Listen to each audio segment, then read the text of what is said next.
पूर्ण परब्रह्म परमेश्वर अवतार सर्वज्ञ श्री चक्रपाणी महाराजांचं थोडंसं कार्य बघितलं। त्यानंतर ज्या अवताराची कथा आपण या ठिकाणी श्रवण करणार आहोत आजपासून, त्या कथेचं महात्म्य, कारण लीळा चरित्र हा ग्रंथ मराठी साहित्यामधला पहिला ग्रंथ आहे। कारण लीळा चरित्र हे नाव अगदी संयुक्तिक नाव आहे। जर आपल्याला कदाचित या लीळा चरित्र या शब्दाचा अर्थ जर विचारला तर बंधूंनो सांगता येणार नाही। कारण लीळा या भगवंताच्या आहेत।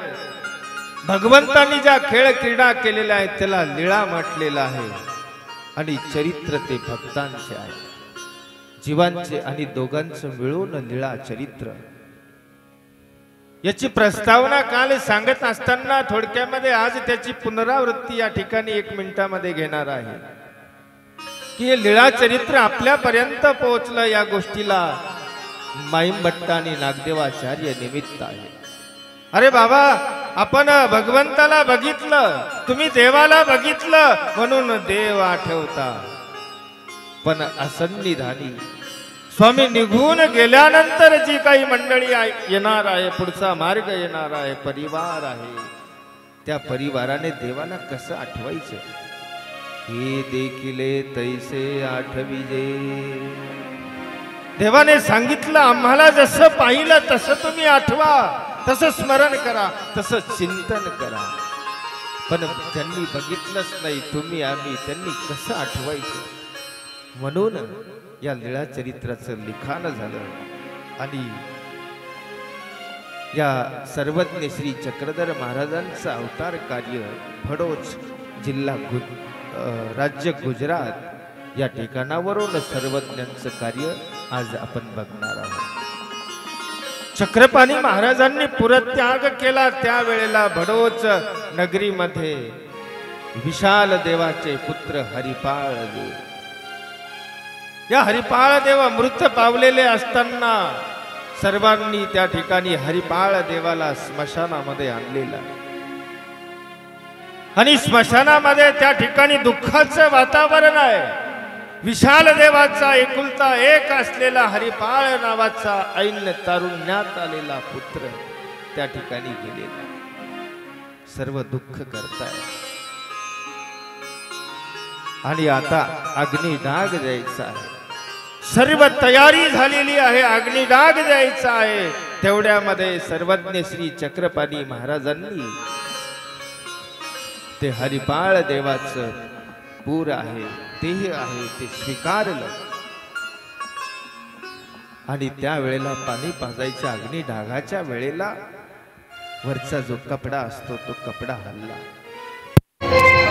एखाद्या वेळेस वाऱ्याने कपडा हल्ला असावा म्हणून दुर्लक्ष, परंतु थोडीशी हालचाल होताना दिसली, आणि परत त्या ठिकाणी निरखून बघितलं, तोंडावरचा कपडा काढलेला होता, पाणी पाजायचं होतं, त्यावेळेला पापण्यांची हालचाल झाली।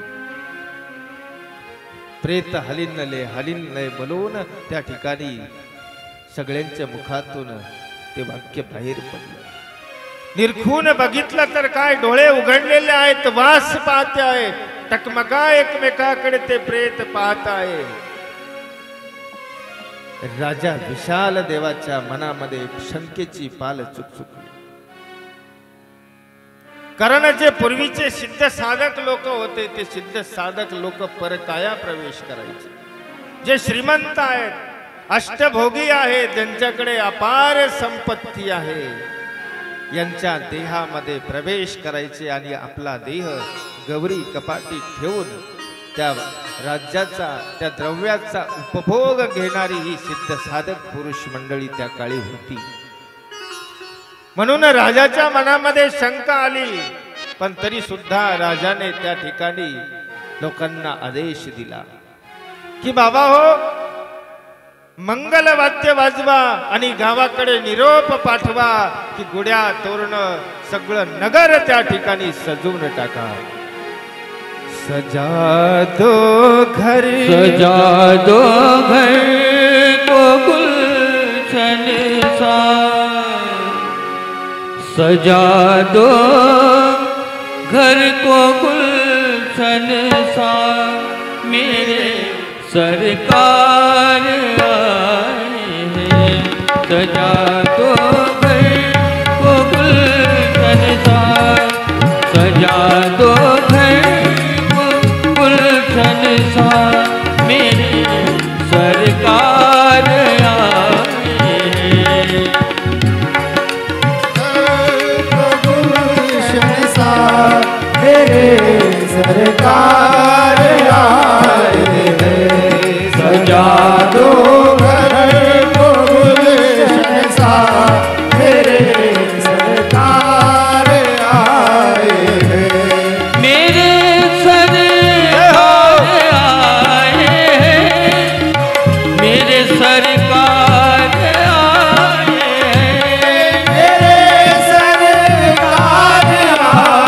हैं, मेरे सरकार आए हैं। मेरे सरकार आए हैं। मेरे सरकार आए हैं, मेरे सरकार आए हैं, मेरे सरकार आए हैं। लगे कुटिया भी दुल्हन सी, लगे कुटिया भी दुल्हन सी, मेरे सरकार आए हैं।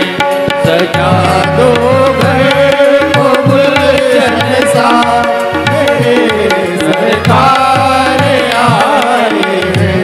सजा दो घर को गुलशन सा मेरे सरकार आए हैं।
अशा प्रकारे त्या भडोच नगरीमध्ये राजाने आदेश दिल्याप्रमाणे सर्वांनी सडा टाकला, रांगोळ्या काढल्या, गुढ्या तोरणा लावली. आज आपण गुढीपाडवा हा सण साजरा केला. अनेक लोकांनी सांगितलं की अरे बाबा ही गुढी उभारायची नसते, पण लीळा चरित्र ग्रंथामध्ये याचा उल्लेख सापडतो. त्रेतायुगापासून ही गुढीची परंपरा चालत आलेली आहे. म्हणून आपल्या हिंदू संप्रदायामध्ये मराठी नवीन वर्षाला गुढी उभारल्या जाते. ती गुढी भडोच नगरीमध्ये सुद्धा गुजरात राज्यामध्ये हरिपाळ देवाचं पूर उठवल्यानंतर गावातल्या प्रत्येक लोकांनी त्या ठिकाणी गुढ्या उभारलेल्या आहेत. कृष्ण जन्म झाल्यावर सुद्धा गुढी उभारलेली आहे. बाळकृष्ण नंदा घरी आनंदल्या नरनारी करती कथा गाणे गुडिया तोरणे करती कथा गाणे बाळकृष्ण नंदा घरी आनंदल्या नरनारी. म्हणून बाळकृष्ण जन्माला आल्यानंतर सुद्धा गुड्या तोरण उभारलेले आहेत. असे अनेक लीळा चरित्रातले संदर्भ आहे. अचलपूरचाही संदर्भ आहे. म्हणून त्या भडोच नगरीमध्ये सर्वांनी पताका लावल्या, मखरे उभिली, गुढ्या लावल्या आणि हरिपाळ देवाला वाजत गाजत पालखीमध्ये बसून घरी नेलेलं. आणि घरी आल्यानंतर मात्र प्रधानाच्या मनामध्ये आता तो संदेह अजून मिटलेला नाहीये. आपल्या शिपायांना बोलवलं, सांगितलं अरे बाबा हो, आपल्या आसपास या 50-100 किलोमीटर मध्ये जिथे कुठे दरी असेल, कोहक असेल, गुफा असेल, त्या ठिकाणी प्रत्येक ठिकाणी जाऊन बघा की एखाद्या सिद्ध साधकाने आपला देह कुठे ठेवलेला आहे का. ते सैन्य सगळीकडे 100 किलोमीटरच्या आतमध्ये जिथे कुठे दरा दरकुटा कोह गुफा जे काही नदी ओळ जे दिसेल त्या ठिकाणी जायचे, बघायचे, पण कुठेच काही दिसलं नाही. कारण हा परमेश्वर अवतार आहे. परमेश्वराने अवतार धारण केलेला आहे त्या हरिपाळ देवाच्या पुरामध्ये. आणखी संदेह मनामध्ये येत होता. म्हणून आपण स्वतः आपल्या सुनेला म्हणजे कमळाऊसाला सांगितलं की बघा, तुम्ही आपल्या काही विहिरणीच्या खानाखुणा विचारा. जसं एकांतामध्ये पती पत्नी असल्यानंतर काही गोष्टी करतात, काही गप्पा मारतात, काही प्रायव्हेट गप्पा तुम्ही दोघांनी मिळून मारलेल्या असतील तर त्या विचारा की बाबा तोच आहे का. आणि कमळाऊसाने विचारलं, काही आपल्या एकांतातल्या गोष्टी विचारल्या तर त्याच गोष्टी. आपली बाळ लेणे विचारली, अरे बाबा तुमचे लहानपणीचे खेळणे कुठे आहेत. की लहानपणी ज्या ज्या गाडीवर बसून, ज्या घोडीवर बसून, ज्या बाहुली सोबत खेळले, ज्या वस्तू सोबत खेळ क्रीडा केलेली आहे ते बाळ लेणे खेळणे कुठे आहे. त्यांनी सांगितलं ते अमक्या अमक्या उगाना म्हणजे संदकामध्ये आहे. ती उनखून पुरली. प्रधानाचा संदेह आता मिटला. कुठेतरी वाटत होतं की नाही खरी गोष्ट आहे, तोच आहे हरिपाळ का. परमेश्वर सकळही देह धर्म स्वीकरिती. परमेश्वराने सगळे देह धर्म स्वीकार. देह धर्म म्हणजे अष्ट स्वभाव. क्षुधा पिपासा मलमूत्र शीत उष्ण भय निद्रा. हे देहाचे अष्ट स्वभाव, याला देह धर्म म्हणतात. जीव धर्म भगवंत स्वीकारत असतात. तोखणे विरोखणे रागादी षटक. जेही काही जीव धर्म आहेत त्या हरिपाळ देवाचे जीव धर्म भगवंताने स्वीकारले. आणि अशा अवस्थेमध्ये राहत असताना हरिपाळ देवाला जे जुगाराचं व्यसन होतं ते जुगाराचं व्यसन सुद्धा भगवंताने स्वीकारलं. मोठा राजाचा मुलगा असलेला हरिपाळ देव जू खेळतोय, जुगार खेळतो आहे. आणि तो जुगार जर भगवंताने खेळला नसता तर विशाल देवाला वाटलं असतं की माझा हरिपाळ नाहीये. आणि जुगार यासाठी खेळला. दुसरा महत्वाचा मुद्दा मी सांगणार आहे की जुगार भगवंताने का खेळलं त्या ठिकाणी. देह धर्म जीव धर्म स्वीकारले म्हणून हा एक भाग झाला. दुसरा महत्वाचा भाग आपल्याला सुद्धा श्रवण करायचा आहे. मग अशा प्रकारे प्रतिदिनी भगवंत जुगार खेळायचे. जे काही सवंगडी होते सोबती होते त्यांच्यामध्ये त्यांच्या सोबत बसायचे आणि जेवढं द्रव्य जिंकलेलं आहे तेवढं देऊन टाकायचे. आणि एक दिवस त्या भगवंताला आता, कारण परमेश्वराचा अवतार कशासाठी होतो. जीव उद्धराया झाला अवतार, चैतन्याच्या पार चक्रधर. दीन दुःखिताचा सखा माय बाप, पीडिताचा ताप दूर केला. असा हा जीवांचा उद्धार करण्यासाठी भगवंताने अवतार धारण केलेला आहे. असा हा व्यसनभूत असलेला अवतार त्या ठिकाणी आता एक निमित्त शोधतो आहे. कारण जीवांचा उद्धार करण्यासाठी भगवंताला जायचं आहे. भगवंताला जायचं आहे. कसं जावं, एवढा मोठा राजवाडा आहे. आणि भगवंताला जाण्यासाठी एक दिवस भगवंताने ठरवलं की आता हरायचं. हरीची प्रवृत्ती स्वीकारली. इतकं द्रव्य हरलं की मोजणाऱ्यालाही मोजता येत नव्हतं. सोबत नेलेली जी काही द्रव्याची थैली होती ती दिली तरी फिटलं नाही. आपल्या अंगावरचे अलंकार दिले तरी सुद्धा द्रव्य फिटलं नाही. जो काही हडपिया सेवक होता पानाचा विडा देणारा, ते द्रव्य दिलं तरी सुद्धा द्रव्य फिटलं नाही. आणि जेव्हा उठून घरी निघाले, दरवाजापर्यंत आल्यानंतर या सवंगड्यांनी त्यांचे पाय धरले की अरे बाबा, तुम्ही राजवाड्यात जाल, आम्हाला राहिलेलं द्रव्य कोण देईल. तेव्हा त्यांनी सांगितलं, तुमचं द्रव्य दिल्याशिवाय आम्ही खानपान करणार नाही. अरे पाण्याचा घोट सुद्धा पिणार नाही. आणि जर पाण्याला हात लावाल तर आम्हाला मालूबाईची आण. हरिपाळ देव आपल्या आईची शपथ घालायचे. ती शपथ त्या ठिकाणी घातली आणि मग त्या ठिकाणावरून भगवंत आपल्या थेट राणी कमलाऊसाच्या महालामध्ये गेलेले आहे. राणी कमलाऊसा माच्यावर बसलेली होती, पहुडलेली होती. आणि पतिदेव आले, हरिपाळ आले म्हटल्याबरोबर खाड करून उठून उभी राहिलेली आहे.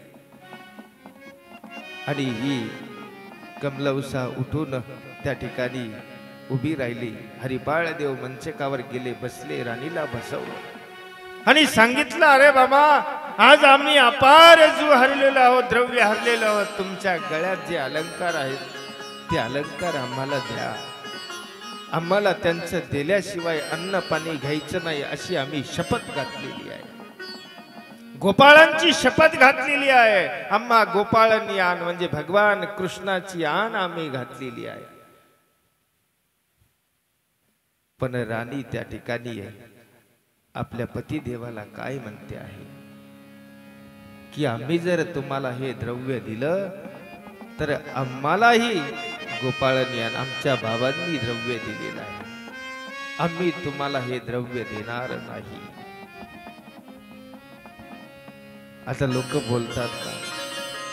कारण प्रपंचामध्ये अर्धांगिनी असलेली आहे, आपली पत्नी आहे. पतीचं जे काही सर्व आहे ते सर्व पत्नीचं आहे आणि पत्नीचं जे आहे ते पतीचं नाही का?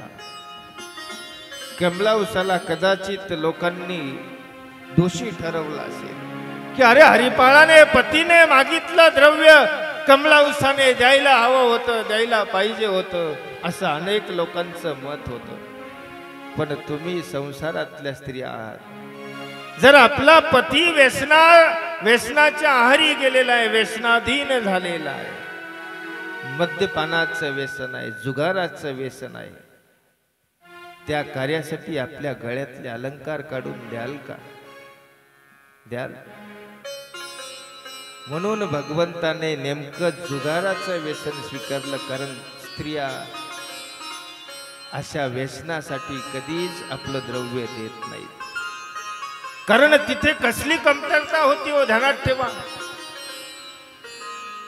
लक्ष्मी पायाशी लोटांगण घेत होती, इतकं अपार द्रव्य होतं. तो राजकुमार आहे, विशाल देव नावाच्या प्रधानाचा पुत्र आहे. काय कमी होतं काय, सगळ्या गोष्टी अपार असताना सुद्धा त्या ठिकाणी हा योग खऱ्या अर्थानं घडवून आणलेला आहे.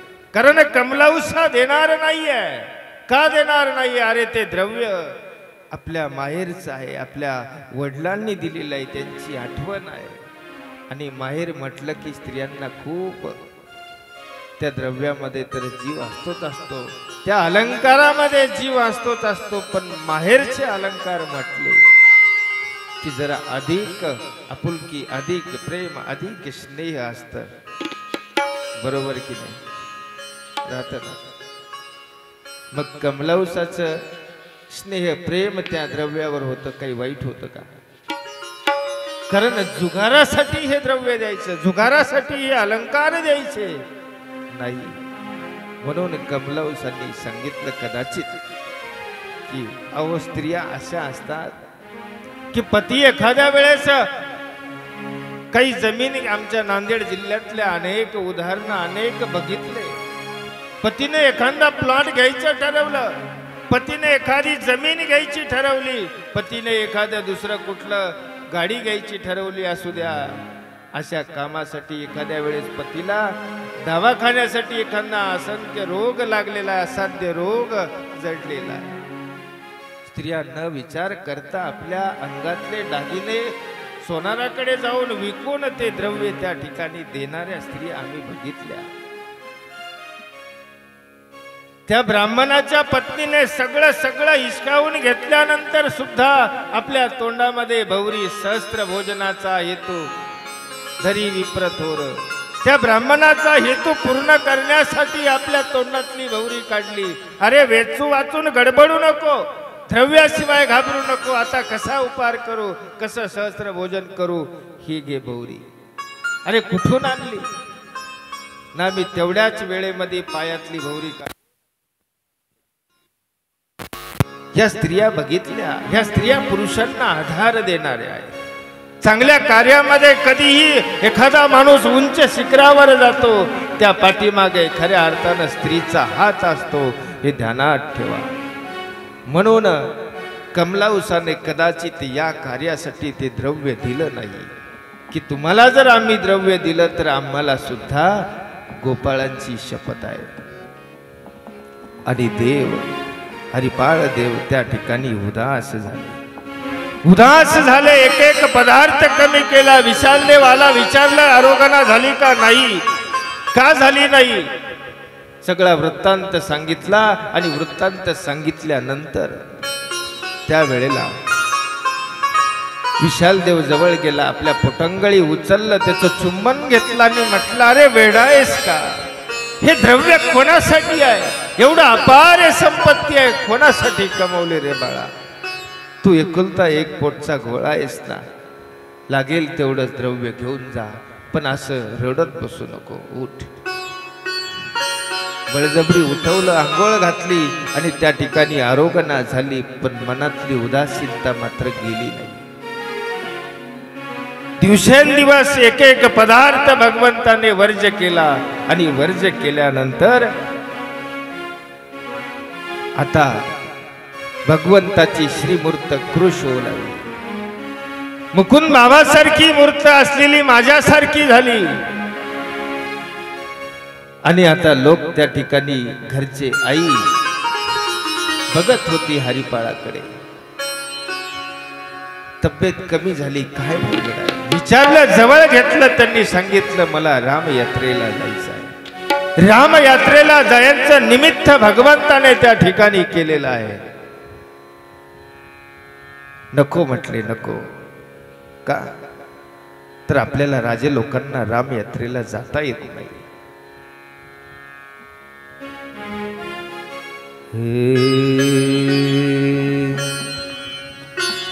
राम यात्रेसी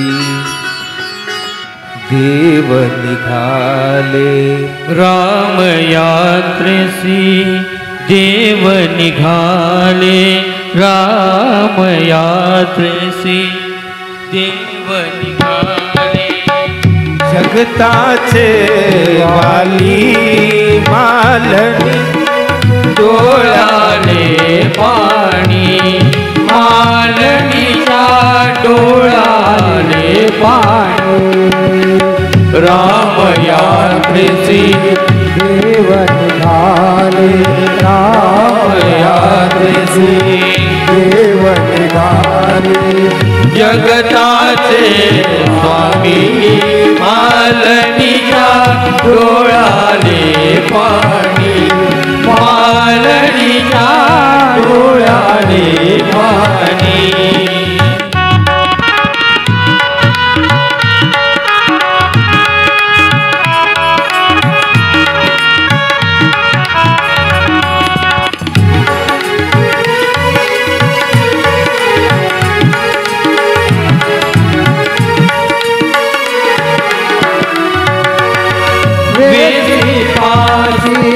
कमला मेळा लोक द्याया हरिपाळा वेसी पासी जमला मेळा निरोप द्याया हरिपाळा डोळ्या मधुनी निर्झर आले डोळ्या मधुनी निर्झर आले डोकीत नयनानी मालनीच्या डोळ्याले पाणी मालनीच्या डोळ्याले पाणी राम यात्रेसी देव निघाले राम यात्रेसी देव निघाले जगताचे स्वामी मालनीच्या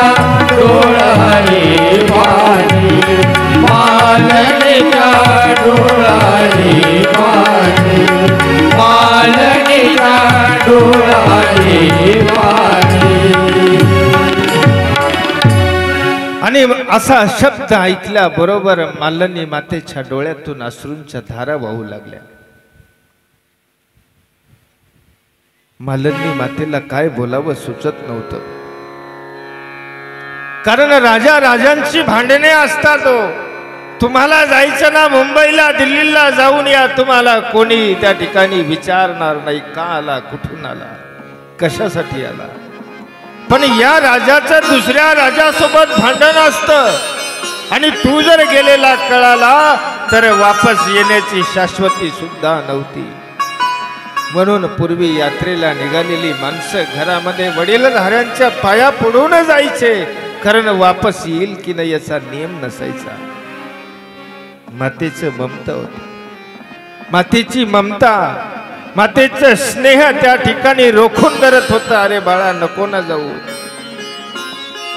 नविलाज झाला, विशाल देवाला सांगितलं. विशाल देवाने सांगितलं की अरे आपण राजे आहोत आणि राजांनी स्वतः जाऊन क्रिया करायची नसते. पुरोहितद्वारे एखाद्या ब्राह्मणांना द्रव्य देऊन ती क्रिया करून यायची, हा धर्म आहे. नको जाऊ, काही बिघडत नाही, नको न जाऊ. पण हरिपाळ देवाने हट्ट धरला. एक एक पदार्थ कमी केला, एक एक पदार्थ. आणि एक एक पदार्थ कमी केल्यानंतर मग आणखी मूर्त खुश दिसली. मग मालनी मातेने सांगितलं जाऊ द्या. देव त्या ठिकाणी राम यात्रेला निघताय, तयारी झालेली आहे.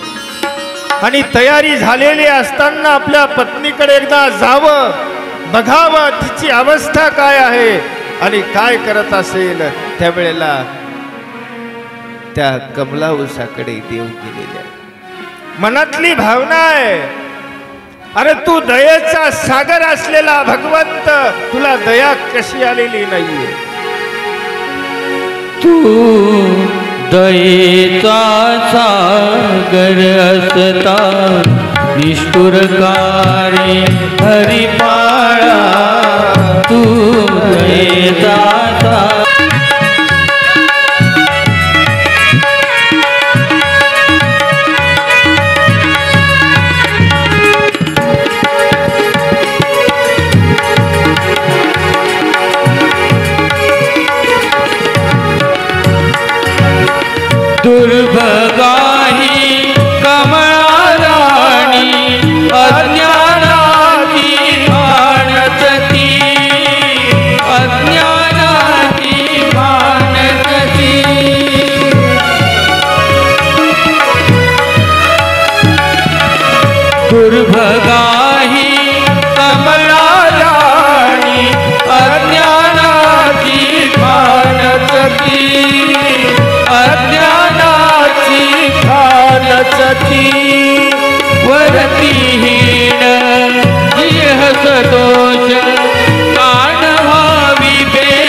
अश्रु ढाळते गळगळा तू दयेचा सागर असता निष्ठुरकारे हरिपाळा तू दयेचा सागर असता अरे तू दयेचा सागर आहे ना रे बाबा. दयाळू कृपाळू कनवाळू हा देव, दयेचा सागर असलेला देव. अरे माझी कीव कशी येत नाही असं म्हणून त्या ठिकाणी कमला राणे त्या ठिकाणी दुःख करते. पण देवाला कमळावसाचं नव्हतं, देवाला या तुमच्या आमच्यासारख्या जीवांचं खऱ्या अर्थानं दुःख पाहिल्या जात नव्हतं. कारण हा समाज त्या काळामध्ये अनेक प्रकारे पिडलेला समाज होता.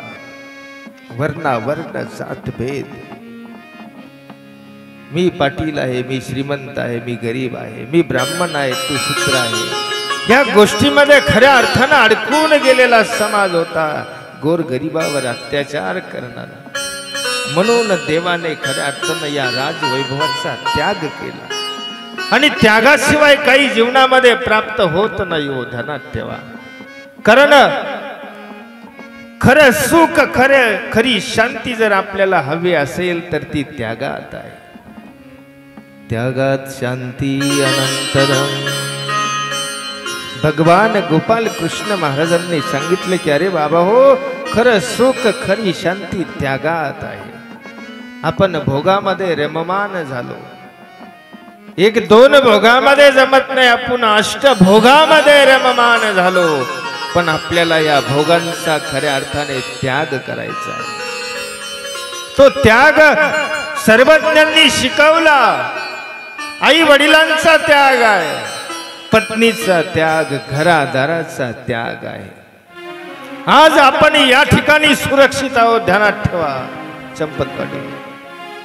इथे आपण सुरक्षित आहोत, आपली लेकरं बाळा सुरक्षित आहेत का? अरे सीमेवर देशाचं रक्षण करणारे जी सैनिक आहेत, रात्रंदिवस डोळ्यामध्ये तेल घालून त्या ठिकाणी आपल्या देशाचं रक्षण करताय, घरादाराचा त्याग केला, म्हणून खऱ्या अर्थानं आपण सुरक्षित आहोत. त्यांचाही त्याग महत्वाचा आहे.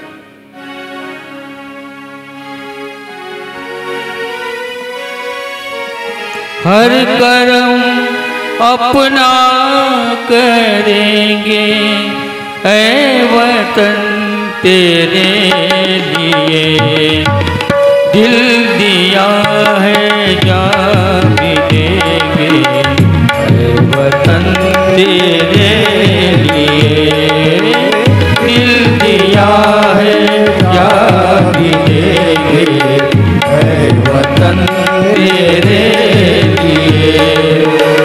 हर कर्म अपना करेंगे, हर कर्म अपना करेंगे ऐ वतन तेरे लिए, दिल दिया है जान देंगे ऐ वतन तेरे लिए, दिल दिया है जान देंगे ऐ वतन तेरे लिए.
दिल दिया है क्या मिलेंगे ऐ वतन तेरे लिए, दिल दिया है क्या मिलेंगे ऐ वतन तेरे लिए, ऐ वतन तेरे लिए, ऐ वतन तेरे लिए। म्हणून हा सुद्धा त्याग महत्वाचा आहे. जे आपलं कुंकू या ठिकाणी सुरक्षित आहे, आपलं घर सुरक्षित आहे, येणारी पिढी सुरक्षित आहे, ती देशावर हे जवान त्या ठिकाणी खऱ्या अर्थानं आपल्या देशाचं संरक्षण करतायत. हा त्यांचा त्याग आहे. आणि तसाच त्याग खऱ्या अर्थानं घरादाराचा, पत्नींचा, संपूर्ण द्रव्याचा त्याग भगवंताने केला. निघाले. एकदा निघाल्यानंतर परत पाठीमागे वळून बघितलं नाही. ध्यानात ठेवा, मळ त्याग आहे, मळवत त्याग आहे, अनिष्ट त्याग आहे, स्वतेव त्याग आहे आणि कुष्ठी वासना. एखादा सकाळी उठल्यानंतर हातामध्ये तांब्या घेऊन आपण स्वभावाला बाहेर गेलो आणि परत त्याच्याकडे फिरून बघत नाही, दिवसभरामध्ये त्याची आठवण सुद्धा करत नाही, तो त्याग सगळ्यात महत्वाचा. खेई गोईंनी त्याग केला. पाऊण लाखाचा व्यवहार त्या काळामध्ये होता. घरातून दुधा तुपाच्या घागरींनी असा गावापर्यंत लोंढा आलेला होता. परत पाठीमागे वळून बघितलं नाही. हा सर्वोत्तम त्याग आहे, उत्तम प्रकारचा त्याग आहे. येणार आहे चरित्र भांडारेकरांचं, तो मळत त्याग आहे. एकदा फक्त पाठीमागे थोडस वळून बघितलं एकदा, की काही घेऊन आलो असतो तर स्वामींच्या उपयोगी गेला असतं. हा एकदाच बघितलं, स्वतःसाठी नाही, तीही देवासाठी, म्हणून अंतर पडलं. यानंतर अनिष्ट त्याग आहे. अरे बाबा हो, सगळं सगळं मिथ्या आहे, काही खरं नाहीये, हे सगळं इथलं इथे ठेवून जायचं आहे, काही खरं नाही, असं कळाल्यानंतर जो त्याग करतो तो अनिष्ट त्याग आहे. आणि स्वतेव त्याग, जवळचं सगळं सगळं निघून गेलं, काहीच राहिलं नाही, आणि मग संन्यास घेतो, अनुसरतो, तो स्वतेव त्याग. उन्हाळ्यामध्ये जर चहाची टपरी दुकान टाकलं उन्हाळ्यात, चालेल का? भर थंडीच्या दिवसामध्ये, पावसाळ्यामध्ये जर एखाद्याने कोल्ड्रिंक्सचं दुकान टाकलं, कोल्ड्रिंक्स म्हणजे ज्यूस, चालेल का? उन्हाळ्यात ज्यूस सेंटरचं दुकान टाकावं लागतं, व्यवसाय करावा लागतो, आणि पावसाळ्या हिवाळ्यामध्ये चहाचा स्टॉल टाकावा लागतो. याने उलट केलं.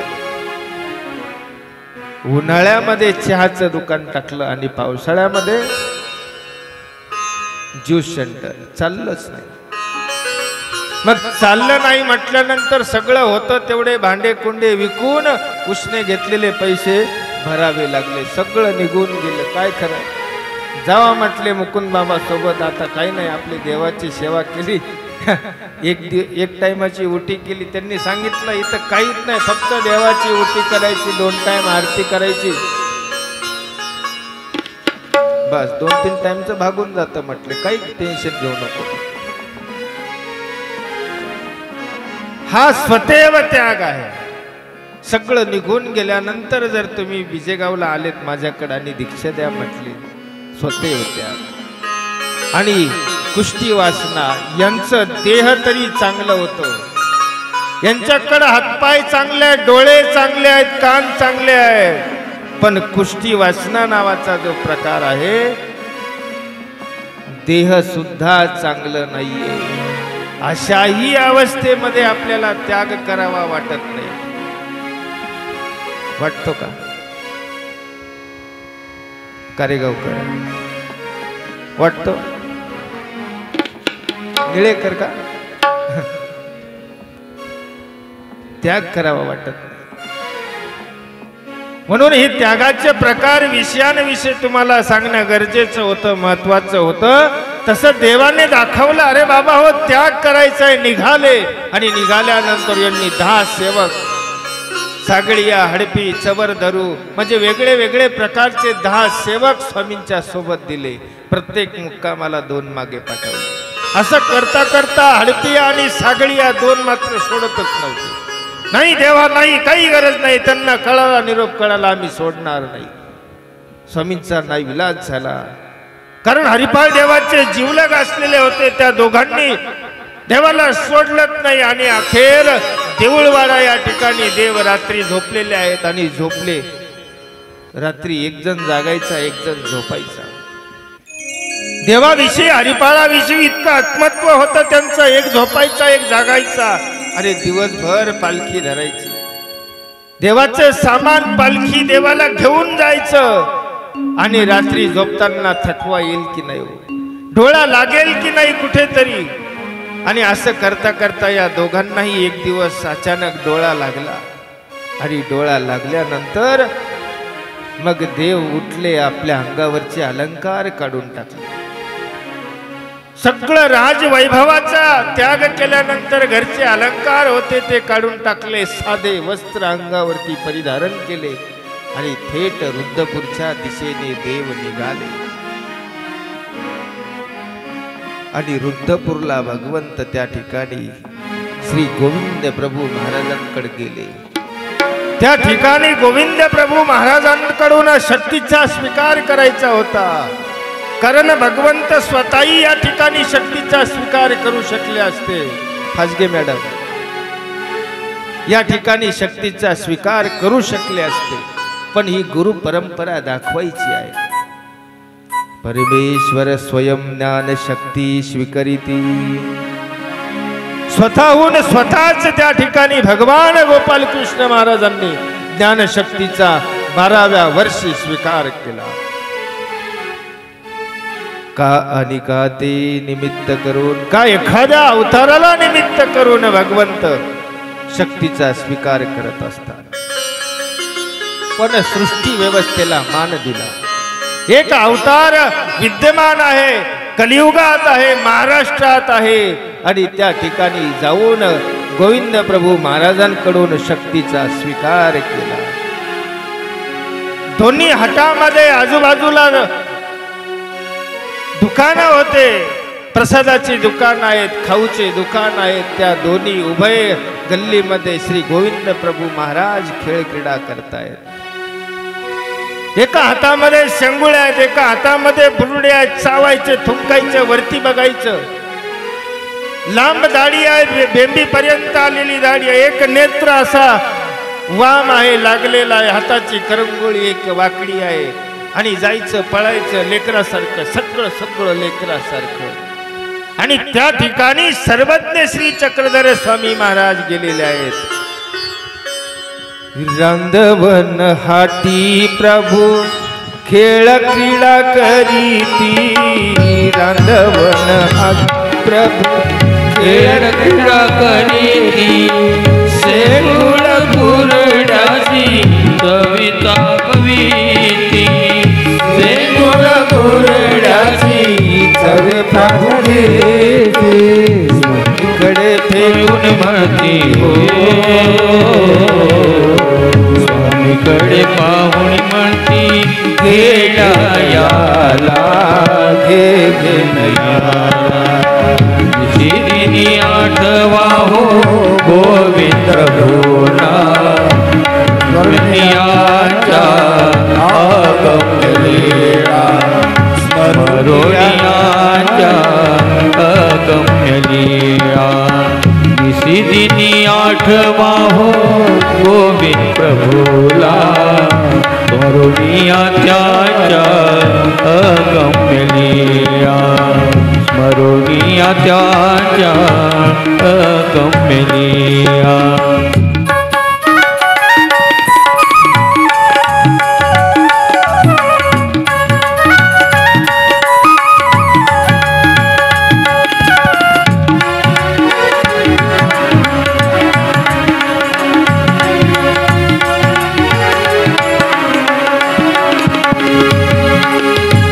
रांगणवन हाटी प्रभू खेळ क्रीडा करीती रांगणवन हाटी प्रभू खेळ क्रीडा करीती शेंगुळ बुरड्याची चविता खवीती शेंगुळ बुरड्याची चविता खवीती स्वामीकडे फेकून म्हणती घे हो स्वामीकडे पाहून म्हणती घेणायाला गोविंद प्रभूना दिनी आठवा हो गोविंद प्रभूना स्मरणीया त्याच्या अगम्य लीला स्मरणीया त्याच्या अगम्य लीला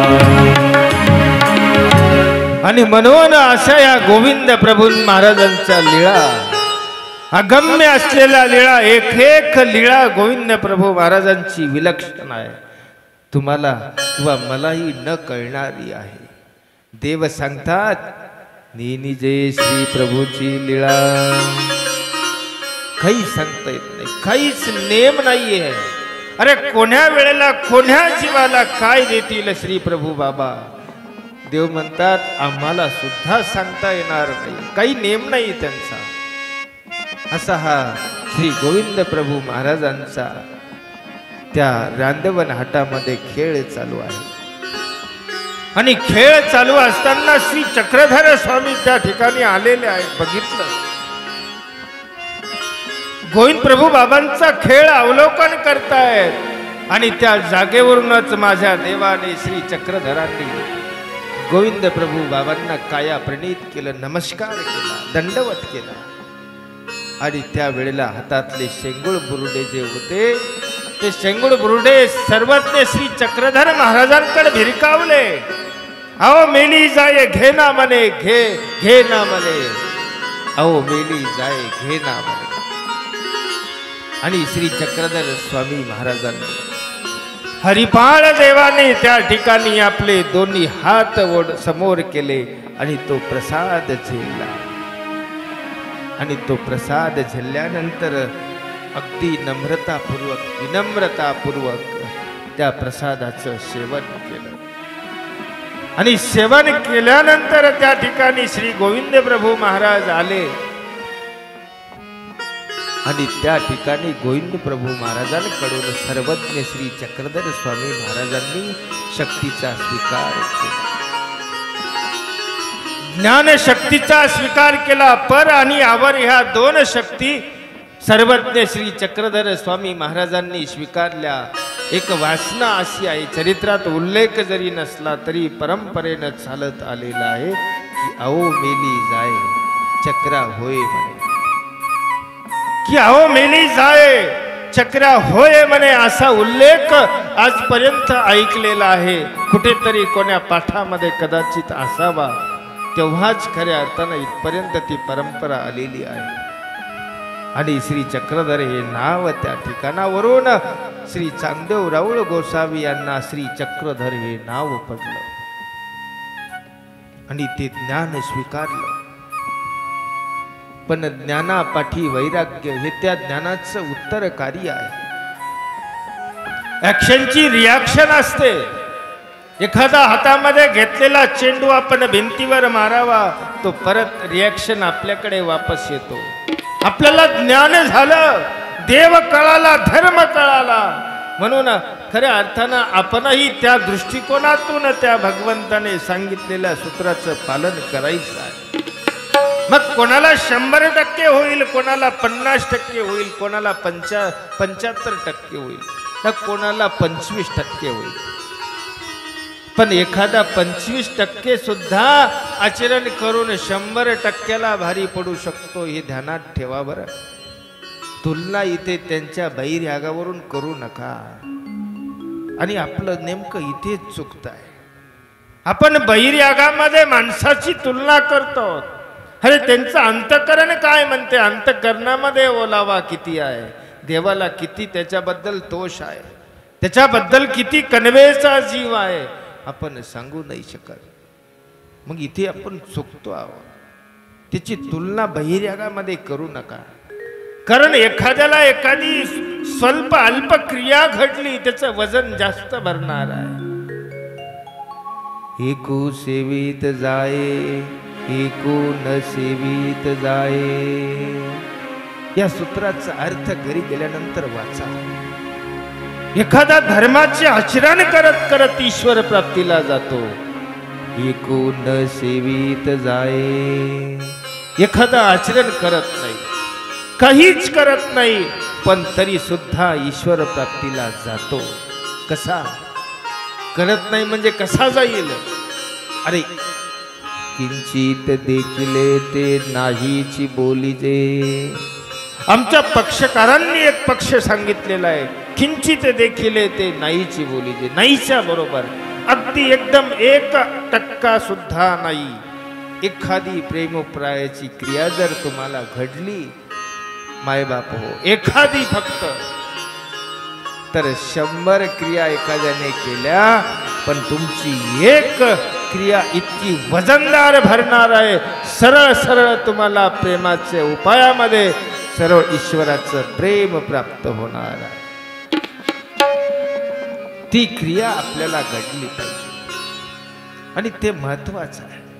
नाहीतर आपण खऱ्या अर्थानं संसारामध्ये राहिल्यानंतर त्या गोष्टीची थोडीशी आपल्याला बघायचं आहे, भावायचं आहे, काहीतरी घडावं, अपरितोष भावा, दुःख भावा, आणि ते अत्यंत गरजेचं आहे. म्हणून ज्ञानापाठी वैराग्य. आपण एखाद्याकडे या दृष्टिकोनातून बघू नका की कोण काय करते, गरज नाही, आपल्याला बघायचं नाही. आपल्याला कळालं, देव कळाला, धर्म कळाला, तत्वज्ञान कळालं आहे, त्या अवस्थेत आपल्याला ती क्रिया कशी आपल्याला आचरता येईल याचा प्रयत्न करायचा आहे. जय श्री चक्रधरा स्वामी चक्रधरा, जय श्री चक्रधरा स्वामी चक्रधरा, जय श्री चक्रधरा स्वामी चक्रधरा, जय श्री चक्रधरा स्वामी चक्रधरा. आणि म्हणून ज्ञानापाठी वैराग्य उत्पन्न झालेलं आहे. देवाने दाखवून दिलं की अरे बाबा हो, आता मी सुद्धा खऱ्या अर्थानं शक्तीचा स्वीकार केला, निघालो. थेट सर्वज्ञ श्री चक्रधर स्वामी महाराज आता सालबर्डीच्या डोंगराकडे निघाले. आणि सालबर्डीच्या डोंगरामध्ये 12 वर्ष देव त्या ठिकाणी राहिले. आणि सालबर्डीला गेल्यानंतर खऱ्या अर्थानं मराठीचं पहिलं सूत्र त्या ठिकाणी सालबर्डीच्या डोंगरामध्ये जन्मलं. बाभुळगावकर बाबांनी सांगितलं की श्री चक्रधरांच्या गोटी जन्मा आल्या माडू नदीच्या काठी. आणि ह्या माडू नदीच्या काठावर सर्वज्ञ श्री चक्रधर स्वामी महाराजांनी 12 वर्षाचा काळ त्या ठिकाणी कंठवला. त्या 12 वर्षाच्या काळामध्ये एका झाडाखाली सर्वज्ञ बसलेले आहे. आणि झाडाखाली बसलेले असताना 2 पारधी त्या ठिकाणी खऱ्या अर्थानं एका सश्याच्या पाठीमागे आपले 2 शिकारी कुत्रे त्या ठिकाणी लावले. लीळा तुम्हाला सर्वांना माहिती आहे. सशिक रक्षण ही लीळा सरासरी 99% लोकांना माहिती आहे. मी ती लीळा सविस्तर सांगणार नाही. पण मतितार्थ मात्र आपल्याला एक घ्यायचा आहे त्या लीळेच्या माध्यमातून की तो ससा जीवाच्या आकांताने पळतो आहे. होनी भयभीत, होऊनी भयभीत ससा येऊनी, होऊनी भयभीत ससा येऊनी, वदतो स्वामीला शरण मी आलो तुम्हाला, शरण मी आलो तुम्हाला.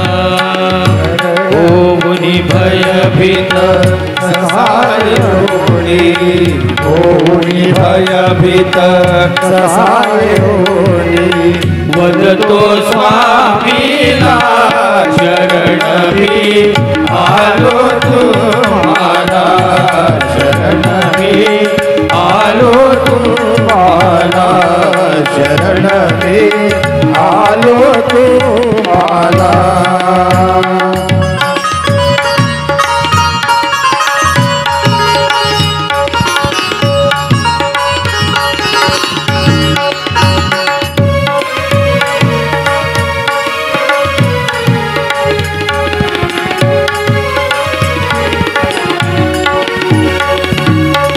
लागुनी माझ्या पाठीसी हे लागुनी माझ्या पाठीसी उगीच कामदला छळती हे उगीच कामदला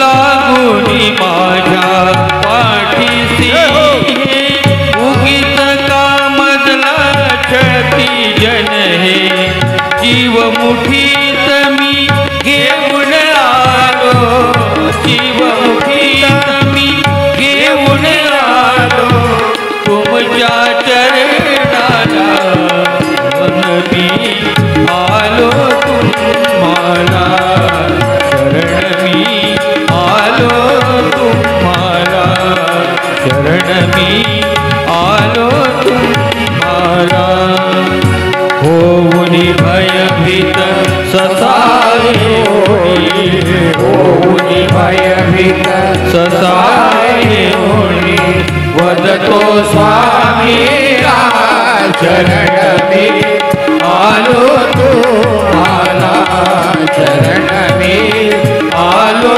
तुम्हाला शरण मी आलो तुम्हाला आणि तो ससा त्या ठिकाणी त्या भगवंताला अगदी तन मन धनाने समर्पित झालेला आहे। एका माणसाच्या तावडीतून सुटून तो ससा समोर दिसणाऱ्या माणसाच्या आकृतीकडे वेधला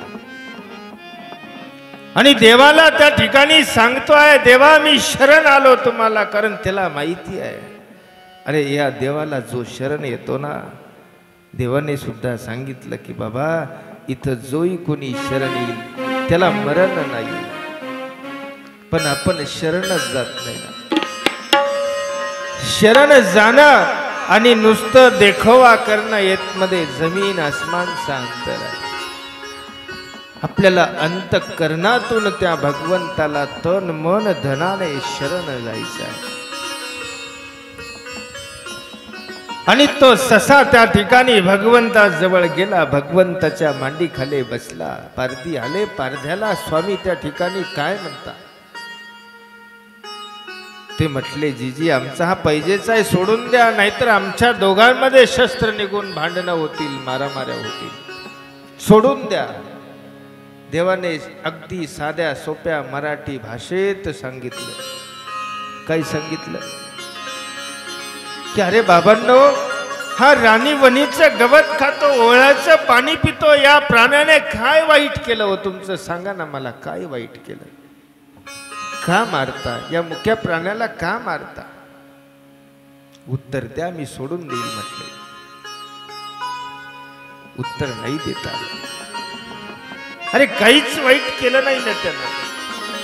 बरं आपण माणसं इतक्या हे आहोत, एक मी अभंग तयार केलेला आहे याच्यावर। जीव उद्धराया झाला अवतार, चैतन्याच्या पार चक्रधर, दीन दुखिताचा सखा माय बाप, पीडिताचा ताप दूर केला, अभयदान दिले मुकससी काला, सुरा बोध केला वाकीसी, रसू मने ऐसा देवाचा मी दास, आनंदाचा वास तोची एक, जीव उद्धराया झाला अवतार, जीव उद्धराया झाला अवतार, जीव उद्धराया झाला अवतार, चैतन्याचा पार चक्रधर, चैतन्याचा पार चक्रधर, दीन दुर्गाचा सखा माय बाप, दीन दुःखिताचा सखा माय बाप, दीन दुःखिताचा सखा माय बाप, पीडिताचा ताप दूर केला,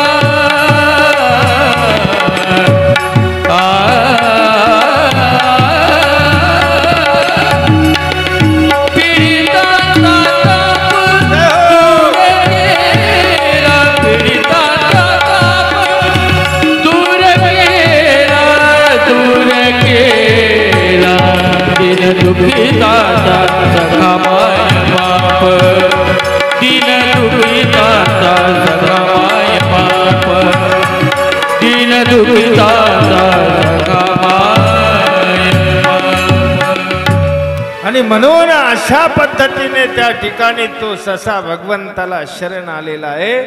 आणि त्या पारध्यांची चूक लक्षात आली. त्यांनी सांगितलं, जी जी हरकत नाही, आम्ही आजपासून हिंसा करणार नाही. अरे त्या पारध्यांना बोध होऊ शकतो. बघा आपल्याला का नाही होणार हो? थोडा विचार करा ना. आज तुम्ही सर्व प्रपंचातली माणसं आहात आणि सरासरी 70% शेतकरी माणसं बसलेले आहात.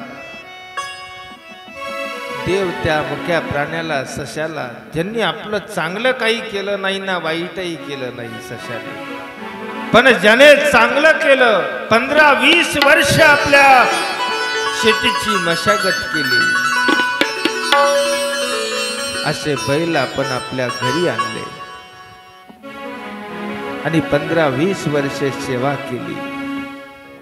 सेवा केल्यानंतर आपण त्या बैलाला म्हातारा झाल्यानंतर निकामी झाला. अरे केली ना सेवा 15 वर्ष 20 वर्ष, आता होत नाही काम, थकून गेला, त्याला जागचं उठवल्या जात नाही, चारा सुद्धा खाता येत नाही, इतका क्षीण झाला, थकून गेला.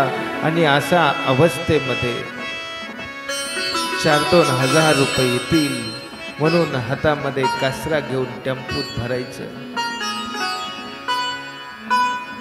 आणि कत्तलखान्यामध्ये खाटकाकडे घेऊन जाणार कोण आहे हो? थोडा विचार करा. देवाला मान्य होतील का या गोष्टी? मान्य होतील? मुक्तीची चाड तेने मुंगिये विरून चिंतावे. अरे ज्याला मोक्षाची इच्छा आहे, ज्याला चाड आहे, मोक्षाची इच्छा आहे, त्यानं मुंगीचं सुद्धा वाईट चिंतन करू नका. हा सांगणारा देव, तुम्ही सेवा करून घेणार आहात, त्या बैलाकडून करून घेतलेली आहे 15-20 वर्ष. आणि थकल्यावर, म्हातारा झाल्यावर हातामध्ये कासरा घेऊन त्या गाईला, त्या बैलाला खाटकाकडे घेऊन जाताना त्याला जर विचारलं असताना, निळेकर, त्या बैलाला बोलता आलं असताना जर विचारलं असताना की अरे सांग तुझी शेवटची इच्छा काय? एखाद्या मरणाऱ्याला विचारल्या जाते, उद्या फाशी होणार आहे, आज विचारल्या जातं तुझी शेवटची इच्छा काय, कोई आखरी ख्वाहिश. मग त्याने सांगावं, ती सुद्धा पूर्ण केल्या जाते. तसं या बैलाला विचारलं असताना की बाबा तुझी शेवटची इच्छा काय आहे, त्याने एकच सांगितलं असतं की देवा, ज्या मालकाची मी मरेपर्यंत आयुष्यभर ज्या मालकाची सेवा केलेली आहे, बस त्याच मालकाच्या पायाला मला मरण येऊ दे. ही गोष्ट त्या बैलाने मागितली असती. आपण काय करतो आहोत? आपल्याला या लीळेतून बोध घ्यायचा आहे. देवाने सशाचं रक्षण केलं. सालबर्डीला ही लीळ अनेक वेळा ऐकली, समजली. अरे पण नुसती ऐकून सोडून देऊ नका ना. आपल्या घरातल्या ज्या काही प्राणी मात्रावर देवाने दया केली, तुम्ही सुद्धा करायला शिका. ही कथा या ठिकाणी लावण्यामागचं कारणच हे आहे की आपल्याला या कथेच्या माध्यमातून काहीतरी शिदोरी घरी सोबत घेऊन जायची आहे. नाही तर वर्षानुवर्ष कथा ऐकल्या, चांगल्या आहेत कथा, पण बोध काहीच नाही. अशा पद्धतीने त्या सशाचं रक्षण करून भगवंत सालबर्णीच्या डोंगरामध्ये राहतायत, फिरतायत. आणि त्या डोंगरामध्येच राहत असताना 1300 वर्ष जिने तपश्चर्या केली त्या मुक्ताबाईची भेट स्वामींची झालेली आहे.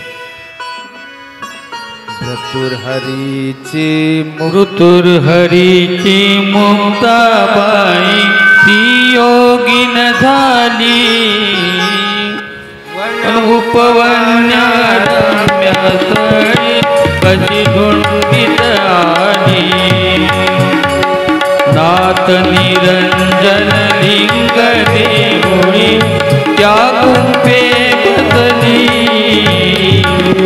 योग साधना घडली निधना समाधीत झाली. दिव्य प्रकाश मूर्ती देखुनी आनंदली बहु. कंदमुळाची आरोगणा नितव्याढीच देऊ. रोज वाटते मनास आधी सालबर्णी पाहू.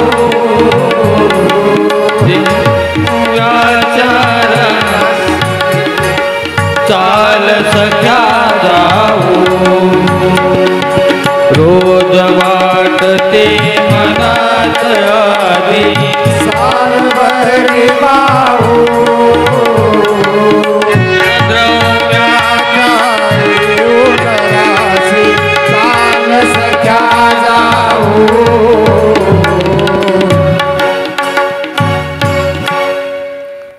कोणती चाल लावली की योगेश दादा गोडच वाटते आम्हाला. तुम्ही एकदा आमच्या कलाकार मंडळीसाठी टाळ्या होऊन जाऊ द्या.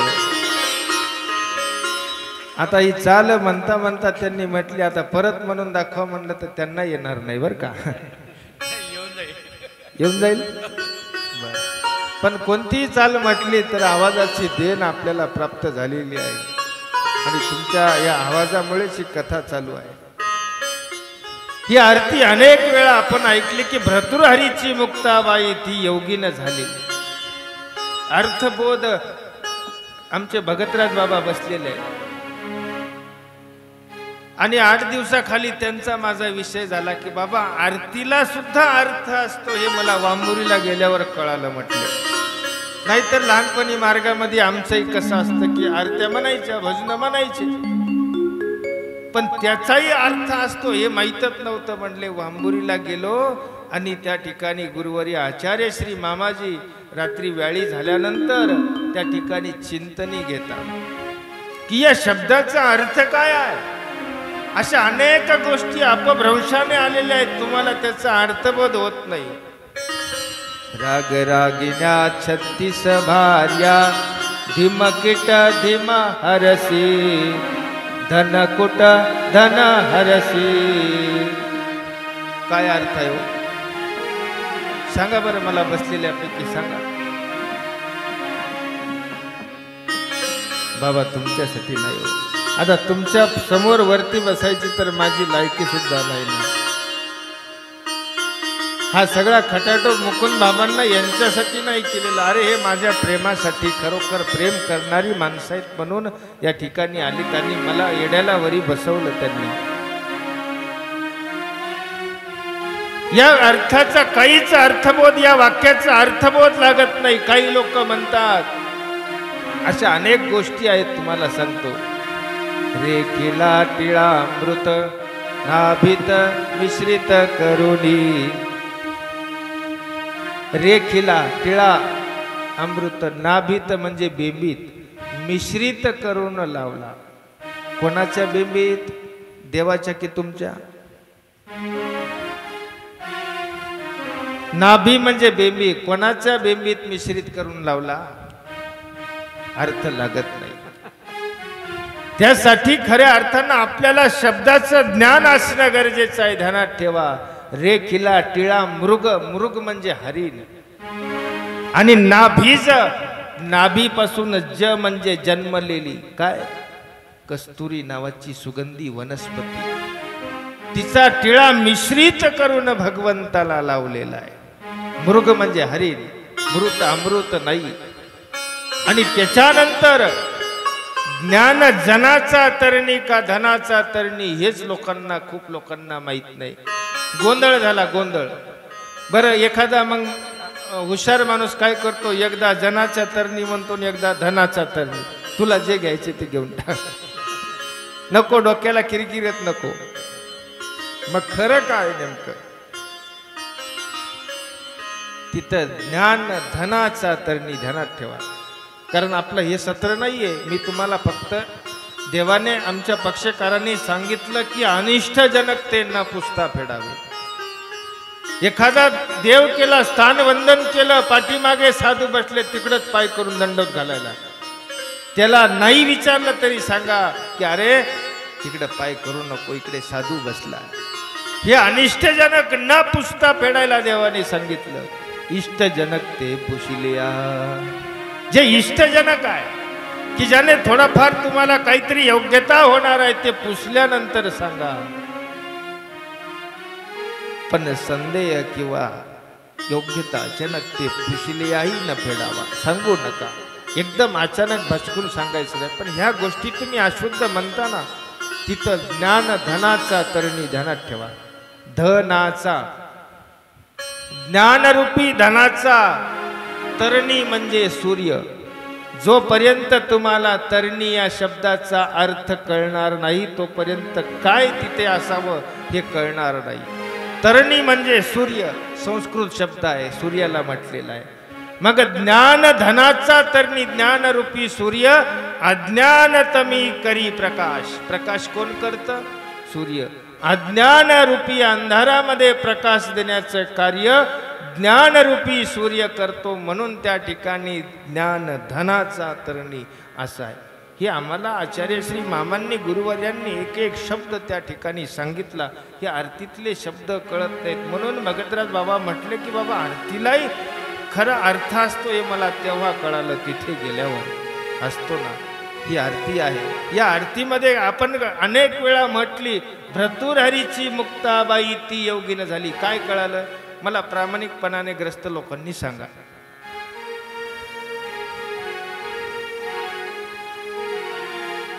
सांगा. डॉक्टर साहेब, डॉक्टर साहेब आलेत आपले, आनंदराव पाटील आहेत, बरीच भक्त, साले साहेब, बरीच भक्त मंडळी आलेली आहे. सांगा कोणाला माहिती आहे सांगा बरं. म्हणून त्याची एक आख्यायिका आहे. कारण ही मुक्ताबाई भर्तृहरीची भाऊजाई आहे आणि विक्रमादित्य राजा होऊन गेला त्या विक्रमाची पत्नी आहे. आणि भर्तृहरीने 3 शतक लिहिले. 3 शतक. नीती शतकम, वैराग्य शतकम आणि शृंगार शतकम. 3 शतक लिहिले. राजविलासामध्ये हा अगदी रममान झालेला हा भर्तृहरी राजा होता. या भर्तृहरी राजाला एका ऋषीने तपश्चर्या करून एक फळ प्राप्त केलेलं होतं आणि ते फळ त्या ऋषीने या राजाला दिलं. का तर हे फळ खाल्यानंतर जो कोणी खाईल तो अगदी तरुण राहील. आहे त्या अवस्थेमध्ये राहणार आहे, चिर तरुण. 25व्या वर्षी जर फळ खाल्लं तर मरेपर्यंत त्याचं आयुष्य 25च वर्षासारखं दिसेल शरीर.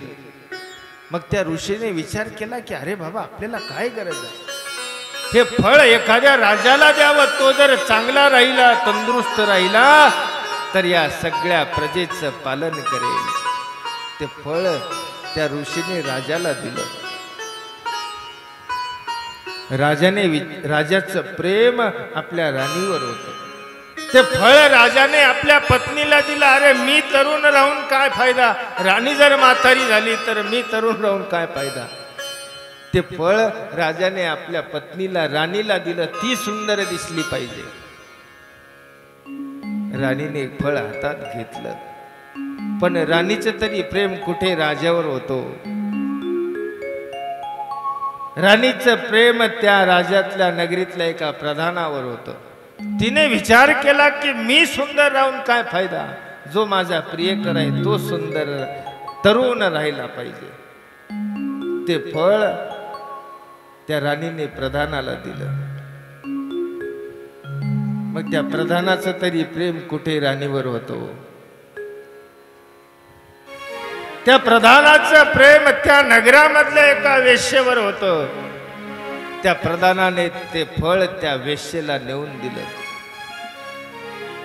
आणि ती बिचारी वेश्या हातामध्ये फळ घेते आणि विचार करते की हे फळ खाऊन मी तरुणच राहणार आहे. अरे माझा तरी व्यवसाय कुठला चांगला आहे हो.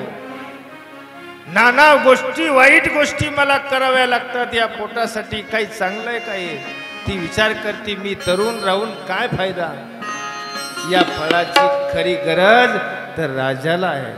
म्हणून ते फळ हातामध्ये घेते आणि राजाकडे येते आणि सांगते की राजेसाहेब हे फळ आहे, हे फळ खाल्यानंतर तुम्ही तरुण राहा. भोग विलासामध्ये रममान असलेला राजा एका क्षणामध्ये शुद्धीवर आला की अरे मी दिलेलं राणीला फळ या वेश्येपर्यंत कसं गेलं. हातामध्ये बघितलं फळ तेच दिसतंय आणि कोणत्याही फळाने माणूस तर तरुण राहू शकत नाही ना.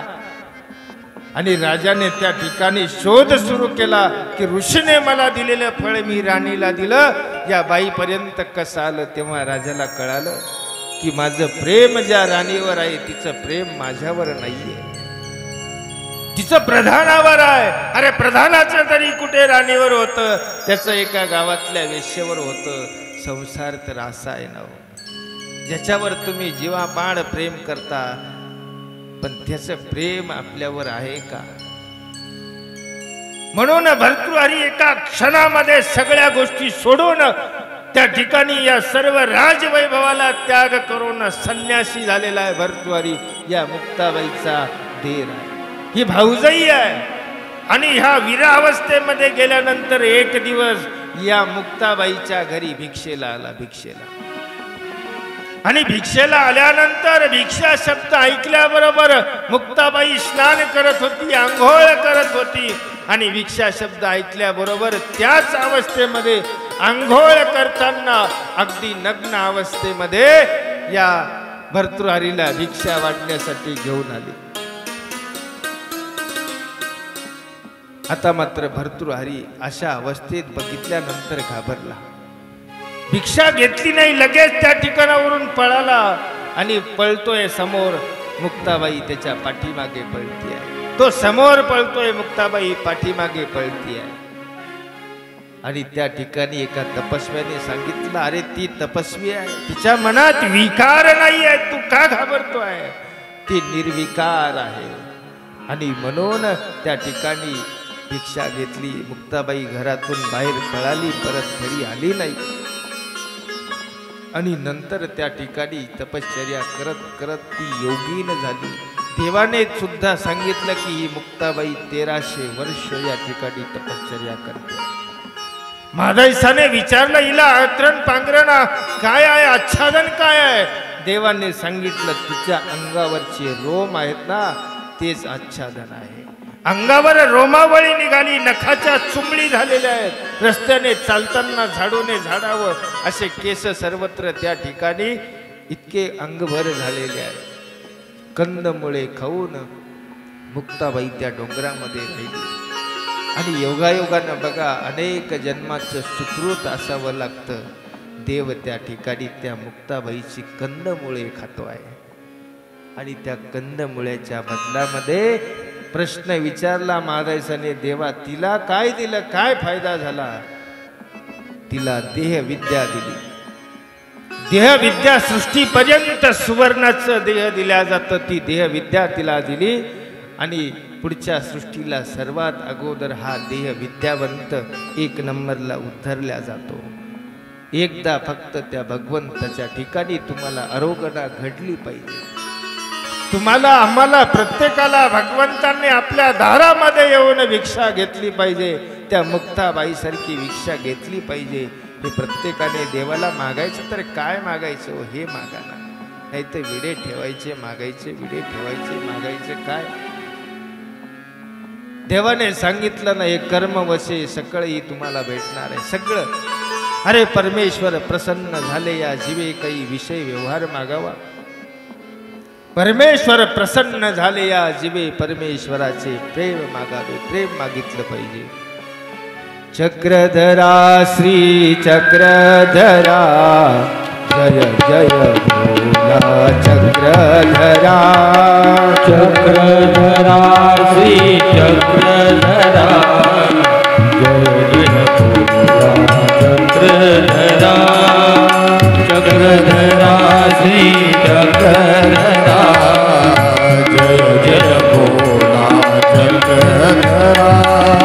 चक्रधरा श्री चक्रधरा जय जय भोला चक्रधरा.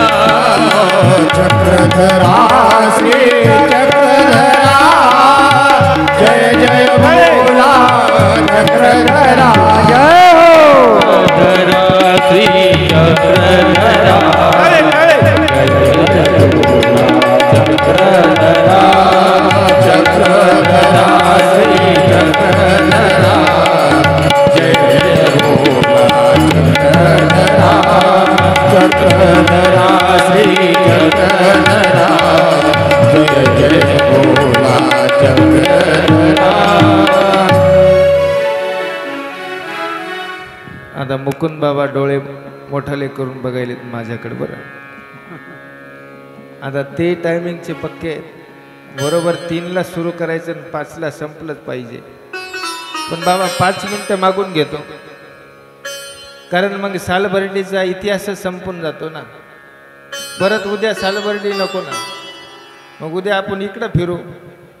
आपल्याला नांदेडला बी यायचं आहे, कारण 5-7 दिवसामध्ये काय सांगितलं जाणार आहे की नाही. म्हणून थोडंसं 5 दिवस आपल्याला अजून राहिलेत. आजचा दुसरा तर संपला. अशा अवस्थेमध्ये सर्वज्ञ श्री चक्रधर स्वामी महाराज त्या सालबर्डीच्या डोंगरामध्ये राहिलेले आहेत 12 वर्ष. आणि बघा ना तुम्ही, देहावर उदास झालेले आहेत, अवस्था स्वीकारलेली आहे. देवाने तुम्हाला आम्हाला अगोदर नुसता विचार सांगितला असं मुळीच नाही हो. नाही तर लोक बटले असते की अरे देवा तुला सांगायला काय लागलं बसल्या जागी. अरे इथे आम्हाला आचार करावा लागतो, पायाला फोडं येतात. पण देवाने त्याही पेक्षा कडकडीत वैराग्य करून दाखवलं. एक सुडा कटी प्रदेशी आहे, एक सुडा श्री मुकुटी आहे, ध्यानात ठेवा. अरे ऊन वारा पाऊस त्या ठिकाणी. आज आपल्याला बघा, प्रत्येकाला घर आहे, प्रत्येकाला आश्रय आहे, आसरा आहे, पण देवाला काहीच नाही ना हो. खड्या गोट्यावर माझा देव पौड करत होता. रस्त्याने जाताना जर काटे ओरबंडले, एखाद्या झाडाला जर केस अडकले तर देव तिथेच उभा राहायचा, पण त्रास दिला नाही. कसल्याही प्रकारची काही साधनं नव्हती, हातामध्ये झोळी नाही, पात्र नाही. अनंत ब्रह्मांडाचा मालक, अनंत ब्रह्मांडाचा मालक, अनंत ब्रह्मांडाचा मालक, अनंत ब्रह्मांडाचा मालक. कराने भिक्षा मागत, श्रीकराणे भिक्षा मागत. झोळीही नाही, पात्रही नाही, झोळीही नाही, पात्रही नाही. स्वानंदी फिरले मलासी चक्रधर, मला श्री चक्रधर दिसले, मला श्री चक्रधर दिसले. गंगा तीराच्या सुरम्य काठी, पायी गंगा तीराच्या सुरम्य काठी भक्तासह बसले मला ते चक्रधर दिसले मला ते चक्रधर दिसले मला ते चक्रधर दिसले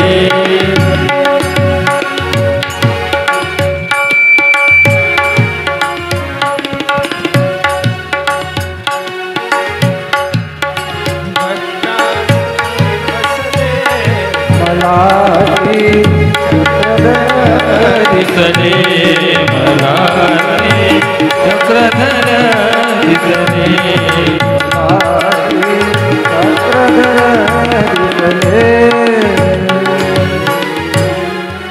म्हणून या गंगा तीराच्या काठावर सर्वज्ञ श्री चक्रधर स्वामी येणे अगोदर 12 वर्ष सालबर्डीला त्या अवस्थेमध्ये त्या ठिकाणी बसलेले राहिलेले आहेत.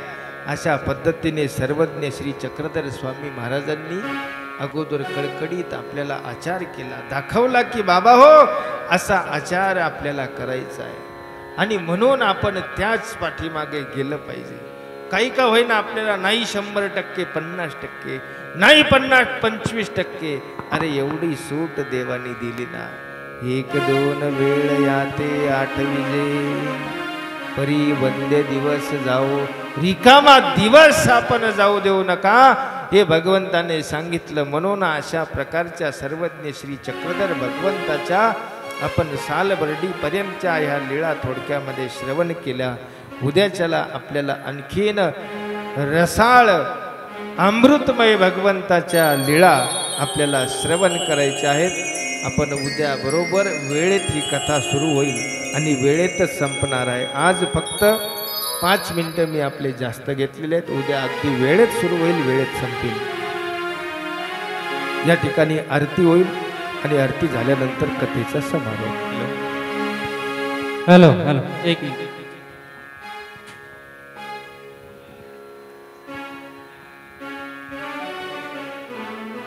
हा अशोक दादा दंडवत वेळ